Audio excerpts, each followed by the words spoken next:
Welcome to రాజనీతి. ఈసారి Telugu Desam party Mahanadu ఉత్తరాంధ్రలో జరుగుతుంది అని గత కొంతకాలంగా ప్రచారం జరిగింది. శ్రీకాకుళంలో జరగబోతుందని కూడా నిన్న మొన్న వార్తలు వచ్చినాయి. అయితే అనూహ్యంగా మహానాడు వేదికను ఉత్తరాంధ్ర నుంచి దక్షిణాంధ్రకు మార్చారు. ఉత్తర సరిహద్దులో ఉన్న శ్రీకాకుళం నుంచి దక్షిణ సరిహద్దులో ఉన్న నెల్లూరుకి మార్చారు. కారణం ఏంటి అంటే జూన్ నెలలో భోగాపురం ఎయిర్పోర్ట్ ప్రారంభోత్సవానికి ప్రధానమంత్రి నరేంద్ర మోడీ వస్తున్నారు. ఆయన రాక సందర్భంగా భారీ బహిరంగ సభ నిర్వహించాలని కూటమి పార్టీలు నిర్ణయించాయి. దాదాపు 2 లక్షలకు పైగా జన సమీకరణ చేయాలన్న ఆలోచనలో ఉన్నట్టు తెలుస్తూ ఉంది. ఈ పార్టీల శ్రేణులన్నీ కూడా దీని మీద దృష్టి కేంద్రీకరించాల్సి ఉంది.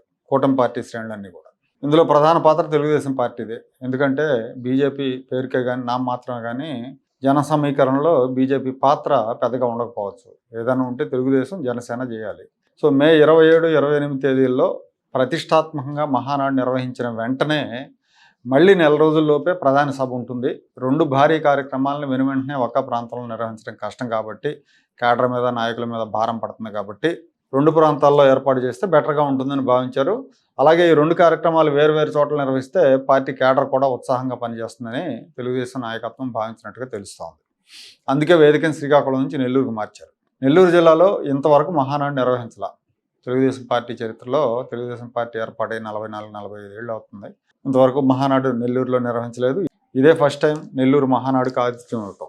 వైసీపీకి ఒకప్పుడు బాగా పట్టున్న ఉమ్మడి నెల్లూరు జిల్లాలో పోయిన ఎన్నికల్లో తెలుగుదేశం పార్టీ కూటమి క్లీన్ స్వీప్ చేసింది. ప్రస్తుతం జిల్లాలో పార్టీ బలంగా ఉంది. బలమైన నాయకులు ఉన్నారు. ఆర్థిక బలం, అంగబలం కలిగిన నాయకులు తెలుగుదేశం పార్టీలో ఉన్నారు. ఎంపీ వేమిరెడ్డి ప్రభాకర్ రెడ్డి, మంత్రి నారాయణ లాంటి ఆర్థికంగా బలమైన నేతలు, భారీగా జనాన్ని పోగేసే సామర్థ్యం ఉన్న కోటంరెడ్డి శ్రీధర్ రెడ్డి లాంటి నాయకులు ఉన్నారు. కాబట్టి నెల్లూరు మహానాడు సక్సెస్ అవుతుందన్న నమ్మకంతో అధిష్టానం నెల్లూరు వైపు మొగ్గు చూపినట్టు తెలుస్తూ ఉంది. ఈ మధ్యనే వేమిరెడ్డి ప్రశాంత్ రెడ్డిని, ప్రభాకర్ రెడ్డి వైఫ్, ఆవిడ కొవ్వూరు ఎమ్మెల్యేగా ఉన్నారు. ఆవిడని పాలిట్ బ్యూరోలో కూడా తీసుకున్నారు. కాబట్టి వీళ్ళంతా సమిష్టిగా కార్యక్రమాన్ని సక్సెస్ చేస్తారన్న అంచనాతో తెలుగుదేశం నాయకత్వం ఉంది.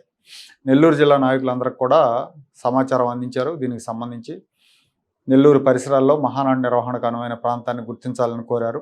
మహానాడుకి రాష్ట్రంలో వివిధ ప్రాంతాల నుంచి కార్యకర్తలు, సీనియర్ నాయకులు హాజరవుతారు కాబట్టి వాళ్ళందరికీ కూడా తగిన ఏర్పాట్లు చేయాల్సి ఉంటుందని ఇప్పటికే సూచించారు. వాళ్ళందరికీ కూడా బస, వాహనాల ఏర్పాట్లు వంటి సౌకర్యాలు కల్పించాల్సి ఉంటుందని ఇప్పటికే జిల్లా నాయకులకు తెలిపారు. జిల్లా నాయకత్వానికి నెల్లూరు రూరల్ ఎమ్మెల్యే కోటంరెడ్డి శ్రీధర్ రెడ్డి నెల్లూరు సిటీలో పెద్ద ఎత్తున hotel rooms, guest house book చేసినట్టు చెప్పారు.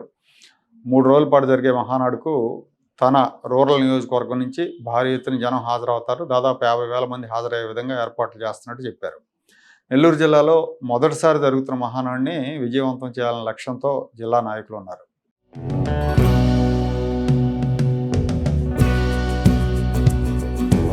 Like, share and subscribe to Rajaniti channel.